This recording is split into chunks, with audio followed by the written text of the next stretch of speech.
Thank you, sir, for allowing me to raise this zero-hour notice. Sir, I would like to express my concern on the news report appeared in Shillong Times 20th August 2025 under the caption Rupees 500 crores GST fraud involving Meghalaya coke plants unearthed. So my first concern is about the loss of revenue. So if this amount of rupees 500 crore GST fraud, which is supposed to come to the state's exchequer, is not unearthed, the state would have easily lost hundreds of crores of rupees and could even go much higher. So my second concern is about the image of the state. This is not the first racket that have taken place in the state of Meghalaya or connected with Meghalaya, sir.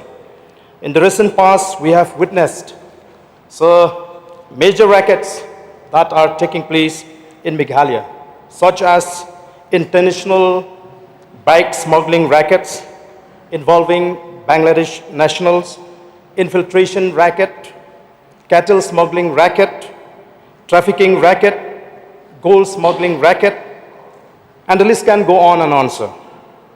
And now the GST racket involving the taxation department. So, sir, as citizens, we are really concerned to see that many rackets are taking place in our state. So how many more rackets could we anticipate to see from now? Sir, we would also like to know what are the steps being taken to find out who are the people involved in this crime. Whether official of the taxation department is complicit in the crime, sir. So,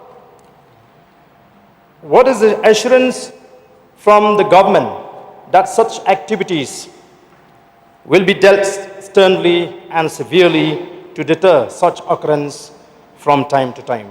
With this few words, sir, I resume my seat. Minister in charge to reply, please. Mr. Speaker, sir, through you, I would like to extend my heartfelt thanks to the honorable member from Nongkrem, Barden Miller Basamut, for bringing us an important zero-hour notice under Rule 49, Sub-Rule A of the Rules of Procedure and Conduct of Business in the Meghalaya Legislative Assembly on the media report published in the Shillong Times under the caption Rupees 500 crore GST fraud involving Meghalaya coke plants unearthed. Mr. Chairman, sir, according to the Shillong Times report dated 20th August 2025, 4 individuals were arrested for their involvement in the fake billing scam. The accused persons, as mentioned in the Shillong Times, are Gaurav Agarwal, Deepak Agarwal, Vinod Agarwal, and Guddu Singh. All are the residents of Assam. Subsequently, again another report in Shillong Times dated on 25th August 2025 revealed that another person named Shiv Kumar Mittal, owner of GM coke plant in Barnihat under Assam's jurisdiction, was arrested for allegedly evading GST amounting to approximately rupees 150 to 200 crores through similar schemes.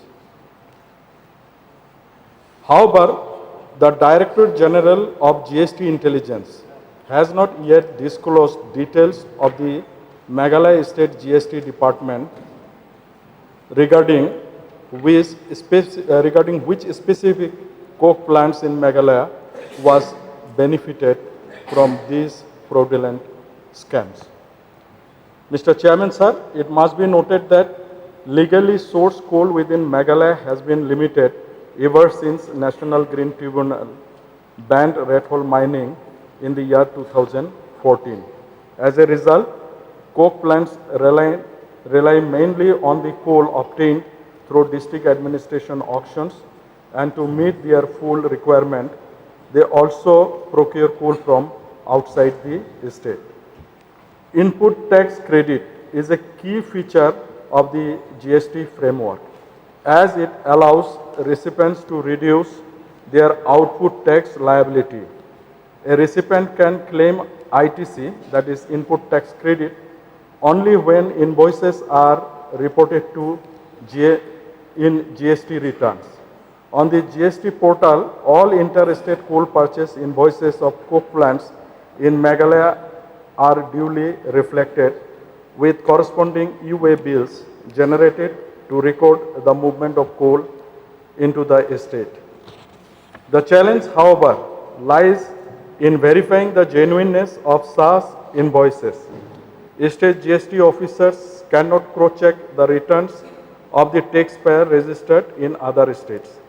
Fact, invoices are typically issued to pass on bogus income tax credit, and they can only established as fraudulent if the supplier is non-existent, if goods or services are not actually supplied, if taxes are not paid as declared, or if payment is made using bogus ITC. Investigation of out-of-state suppliers fall under the jurisdiction of the central GST authorities, especially the Directorate General of GST Intelligence, which has the power to inspect business premises across different states. Mr. Chairman, sir, according to GST portal records between 2022-23 and 24-25, 29 coke plants have been operational out of the 54 registered. Their cumulative turnover during this period stands at rupees 307.06 crore with a total tax liability of rupees 18.75 crore. Of this, rupees 15.84 crore was discharged through ITC and the balance in cash. During the same period, these plants purchased 148,134 metric ton of coals from outside the estate, valued at rupees 72.49 crores with IGST of rupees 24.57 crore. The report does not specify whether the fake invoice billing relates to the sale of coke by the plants or to the purchase of coal as raw material. However, since the shell companies involved are located outside Meghalaya, it is likely that the fraud pertains to coal purchased by coke plants in that estate. However, Mr. Chairman, sir, the State GST Department has formally written to the Director General of GST Intelligence requesting that such information be shared so that necessary action can be initiated against the recipients of bogus input tax credit under the state jurisdiction. Fraud cases detected by agencies such as the Director General of GST Intelligence are regularly communicated to state authorities, and whatever such cases have been shared, appropriate action has been taken in accordance with law.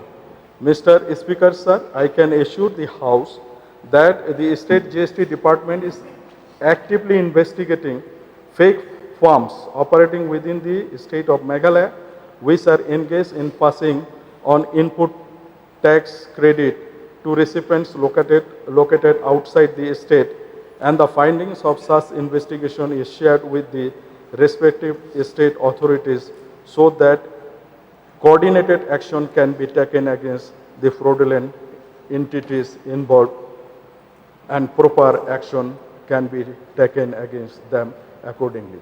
Sir, once we receive the report, we will also see the if there is any involvement of our officers also, sir.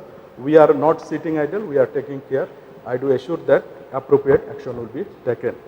With this few assurances, sir, I hope I have clarified and I resume my seat, sir.